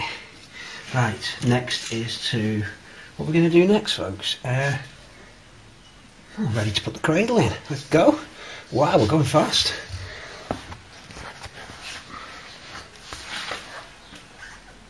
Right then, with the gearbox held, it's sort of a little bit safer. And it's sort of a little bit more solid now. All we've got to do is slide the cradle under here, then jack it up, then put the 4 cradle bolts through, then lower the engine into the cradle, then you're in. Okay, that's it, that's how we're doing it. Have a look, step back, let's have a look, come in, let's have a look. Right, here we are, cradle time. Come on then, let the dog see the rabbit.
Right, we're now at stage 4. I took it off the blanket because it was slipping too much, so I reset that. What we've done, we've brought the car down off the axle stand now, so the car shells has come down this way, and at the same time the shells come down, I also lowered the engine, so relatively the pair came together at the same relative distance to meet this. I could have jacked this all the way up, but this jack doesn't have enough reach to push that clip height, the height that I needed, so I had to bring the engine and the shell down to meet. So now we're just going to pump this clip into those, and it should have enough reach. I put a block of wood under as well to give me an extra bit of lift. Let's see where we get now. Looking good. Okay, we've joined the engine to the cradle. They've both met. They've had a nice little meeting, and just here goes on one of the nuts just to connect the engine to the frame. If it did fall off the jack now, it'd probably try and pull it. Them rubbers can split apart, so it could still, we're not out of danger yet, even with them nuts on that mount. If this gives on this trolley jack, because it is a bit precarious on that trolley jack, better a twin lifting system would have been better. Some kind of a motorcycle lift or something like that would have been better. However, we're heading that way now. Look, that's just got to line up with that. Same this side. Roll bar brackets lining up as well. So I'm going to keep on pushing up on the jack now till these meet. Here we go. Slowly now. Here we go. Come on. We're coming. Let's just make sure the roll bar brackets are clearing. That's better. Roll bar bracket was just fouling then. That's approaching. This could be it.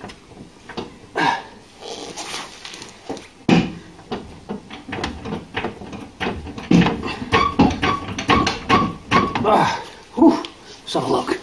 Oh, nearly. Yeah, I'll put you on. You can actually, right, YouTubers and Patrons, you're connected to the car. You're in your big screen tellies, computers, on your computers. You can join, jump along. This is your fairground ride. Get on there.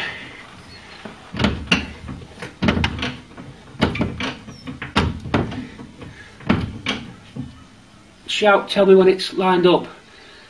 Patrons, YouTubers, tell me when the 2 holes are lined up, please, 'cause I can't see from here. Actually, if I angle the screen, your camera's now doubling as a sort of mirror, an electronic mirror for me. I can see on the viewfinder what you can see. Wow! And I can see that it's coming up. It's about it. It wants to just go to the right, doesn't it? Let me do that then, you're in the way. Hey, you lot, get out of the way. Right, I think this is one of the bolts. Just have a look at TC. It's the same bolt head, the same end, it's just whether it's the right length. But TC's got one bolt going through that way with the nut on the inner wing, inside the engine bay, and on the other one, the nut's here. I'm going to put them both on the engine bay, inside. So I just need to get a rod to knock those in now. Here we go, we're going to knock the bolts in. Okay, that went in easy. So take the bolt round to this side now. Let's see what we can do. Bolt, I've got a washer for it.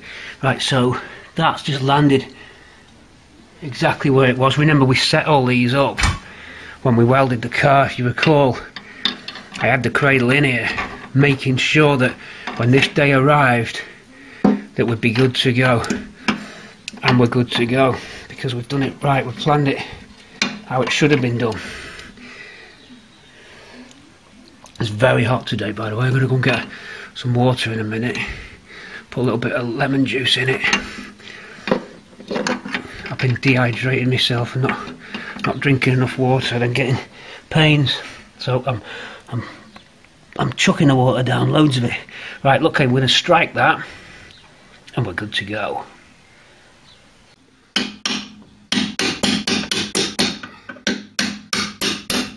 That's the one. Thank you. getting safer now. It's just hitting the edge of the collar. It'll need a little twist putting on it. They always get that. It's just the other side of the cradle now. If we do, we're just jacking it. It'll be slightly. Let's have a look where it's coming out. I'll take you down so you can see what I mean. So cradle needs to come down a little bit. Not by much, and that's why they have those cones on the end of the bolts, for this very reason, that you can put them through and they guide through. But we just need to take a little bit off the jack. But that's alright. Maybe we should try and get them front ones in so that when I take it off the jack it's not going to try and pivot down and we lose the alignment up this end. Let's go for these. I can't believe how good this is lined up. Look at this. Watch. Oh, okay, I can't do it on that side. Look how close it is. Look how close that is. That's ridiculous. Okay, I couldn't push that one through, but I bet you this one is, because this one, watch. Mental. All I did was slightly lower the jack, all the bolts just lined up. Look at that. So this one, well, all you do is a little bit of a jig and you're through. All we're going to do now is get our washers. I think they're all these bolts. These are your cradle bolts, for your information. So 2 of these, some washers, and we are in. We can get the engine crane out of the way, and that's it. We've done it. What time is it? 3:30. So that's how long it took.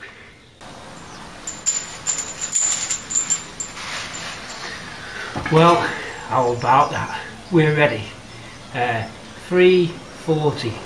I don't know, you work out how long that took, but we disconnected. The chains are here. I'm going to do an Iggy Pop. Be my dog. We can now haul out. It's in. All 4 bolts are on the subframe. The engine's sitting in the cradle. The gearbox is nicely aligned underneath. It's just exactly what we wanted. What a great way to end the episode. Come on, crane cam. Crane cam. Let's see the crane cam. We're hauling out.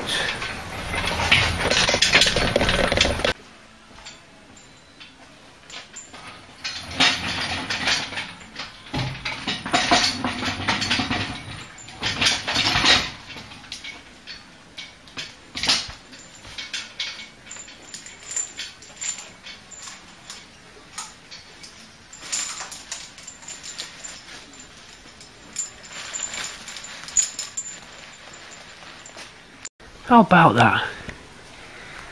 What a great way to finish. Well, let's just get everything out of the way, then I'll give you a closing speech and a bit of a Bramble ramble. Bit of a Barry White Bramble ramble. Low, how low can you go? That's my telephone voice.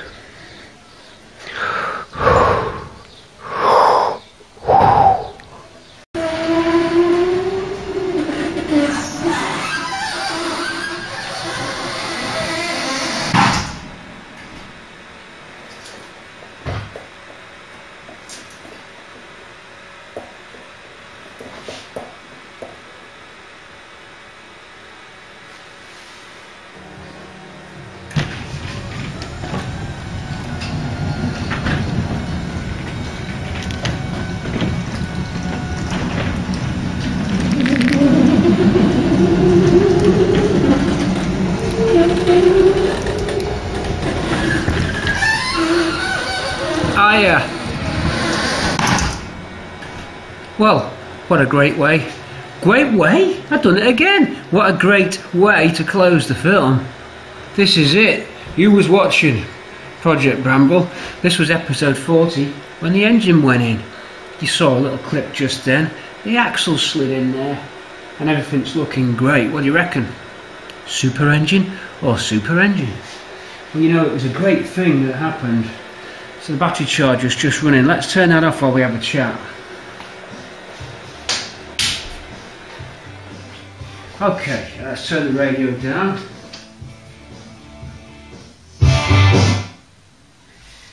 same record that got us done last time, Runaway Train. Hello, we're back for a bit of a ramble in front of the engine.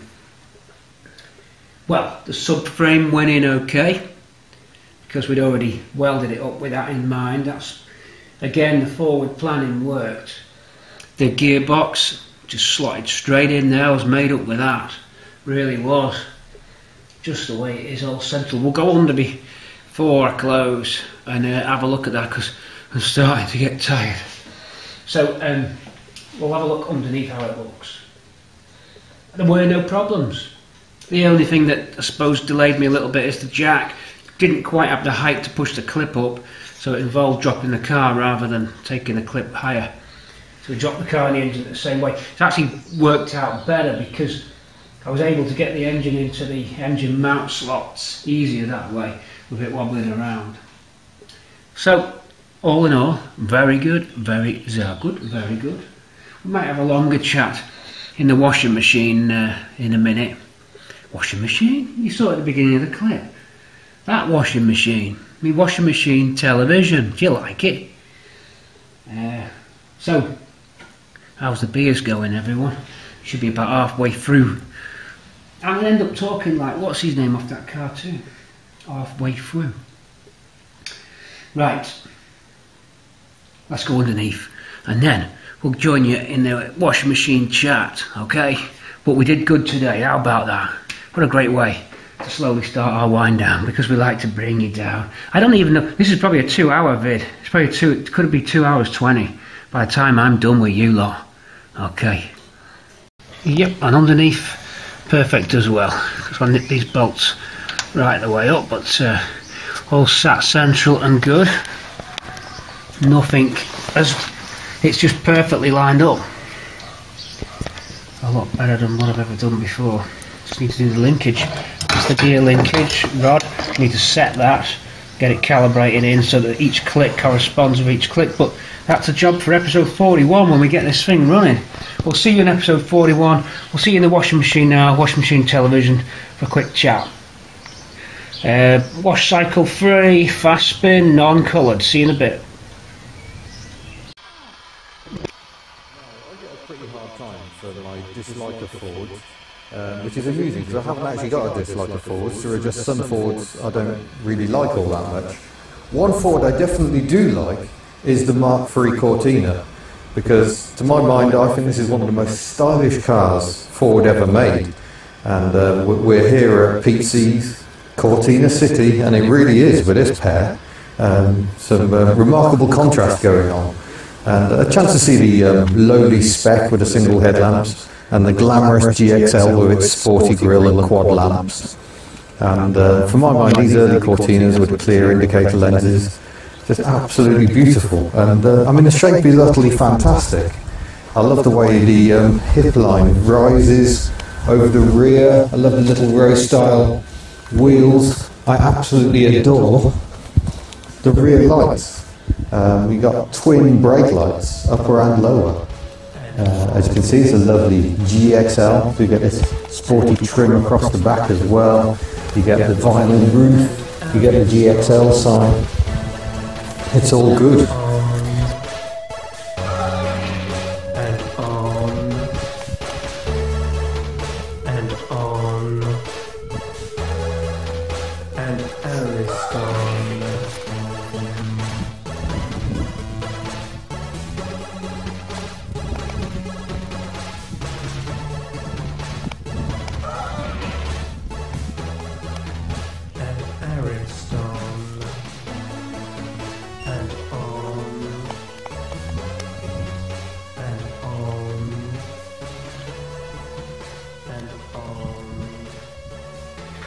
Well, what can I say?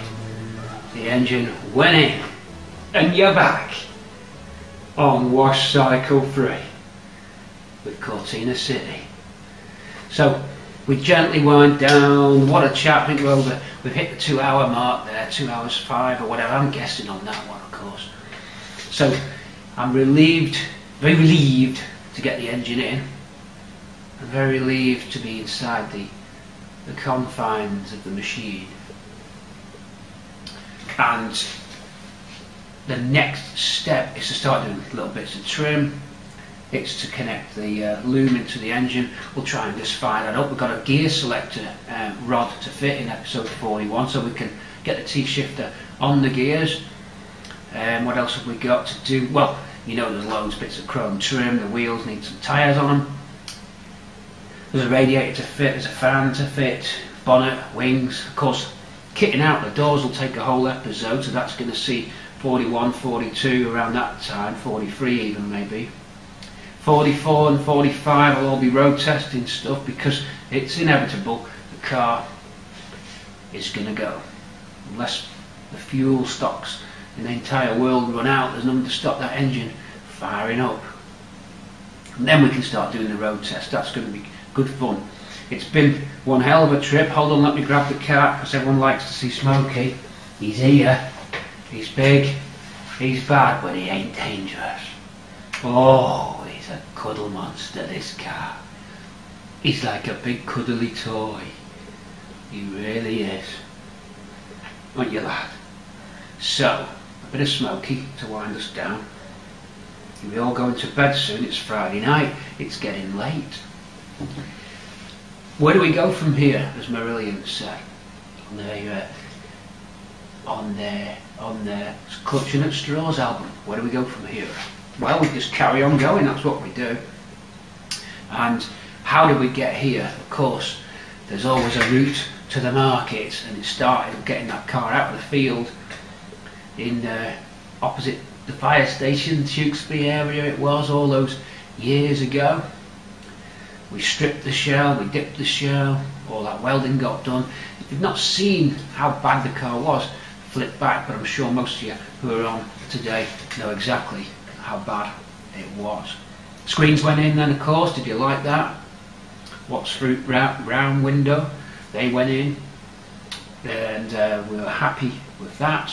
Engine went in okay, apart from that jack there you just saw. It was a bit wobbly, the clip, wasn't it? I bet some of you were saying, whoa, and it was a bit, whoa. That's English for stop a horse. So good to do that.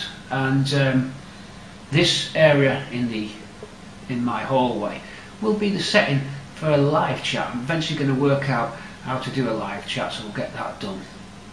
We'll weigh ourselves in for a live chat. And going forward, all I can say is it's going to be great fun to actually do that road trip. It's going to be an incredible thing to actually get it going. What a journey to get here though, you know, and all that welding, all that stuff that we had to do. And I feel a little bit more like I can coast a bit now. I think there's some low points in the film where probably halfway through, I think when the bulkhead was out, you know, I think that was the hard time, when the bulkhead was out. We'll have to see how it drives. I'm hoping it's going to be really smart with all the extra soundproofing and stuff like that. I'll do another clip of top 10 essential tools. That's going to be updated. Angle grinder and crock sander is going to be at the top of the essential tools. There's some stuff you just can't live without. And I think you know your basics. You'll know what I mean if you do a car resto. There's just some basics, and getting those ones right. There's tools you can't live without. There's a few things there. You could lay them all out and say that's your kit. Did you see the dolly get chopped, the poor dolly? You can always re-bolt those arms back onto the car dolly, or weld it back. At the moment it's nicely flat packed. It could always get used again. Or you could just rebuild it, I suppose. There's only probably 100 quid of steel in there. Or I might sell that one and build another one. We'll have to see. But it did break my heart to chop the dolly. You know, what did we do when we cut through that bar, guys? What was it we were doing? Oh yeah, it was I want you to drink all of that. It's goodbye, Eric. Did you all pass the bottle around when the car went over the top? Hey! Goodbye, Eric! Yes, that was Michael Caine's Get Carter, of course. So yeah, that was that. That was the dolly getting cut. The same. It felt bad cutting the dolly. You know, been a trip. It's been a hell of a trip. And it ain't over yet. So, again, thanks for watching. And subscribing. And I've heard there's a notification bell, didn't even know how it worked. How long I've been on YouTube? What? 12 years?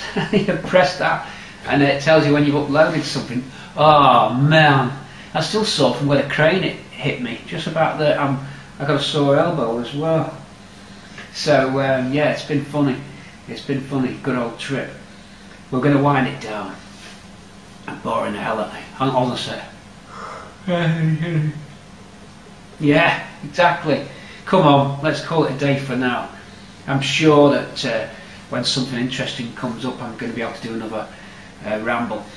But soon, maybe in the next week, we took a little trip out and we saw a MK3 Crayford that was in Dave's yard. Dave runs a little spares yard. We're going to go and have a look at that. There's going to be a video of that soon. It could be a delay now till episode 41 comes to light, so probably next week will be your Crayford trip. That will be sometime 7th of June, somewhere like that. You'll be seeing that one, maybe a bit later, whatever it is, a week after this Friday coming up.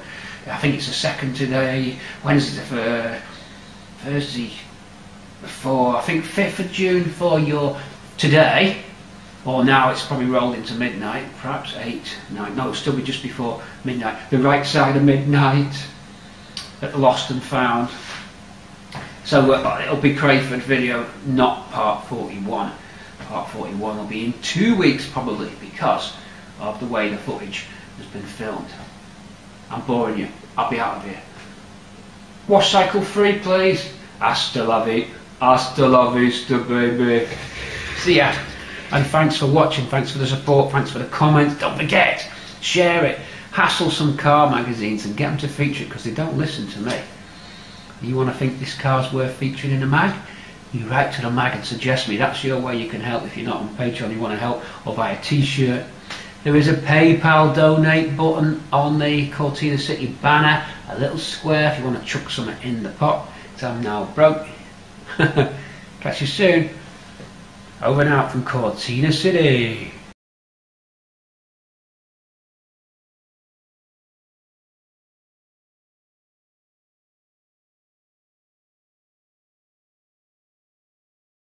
Sierra. No, not the Sierra. No, the Zodiac. There was a Zodiac with funny headlights. Do you not remember it? I don't remember that. You know, oh, wait till you see one. The Zodiac. But that was before the MK4 Cortina. Yeah, the Zodiac was Zephyr.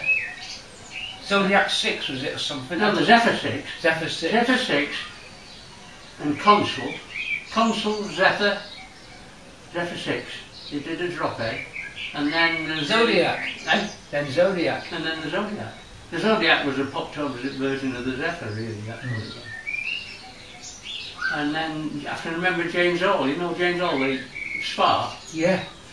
Well, J.A. Hall and Sons. I know his son, Jonathan. Yeah, well they started off in Old Street. They did.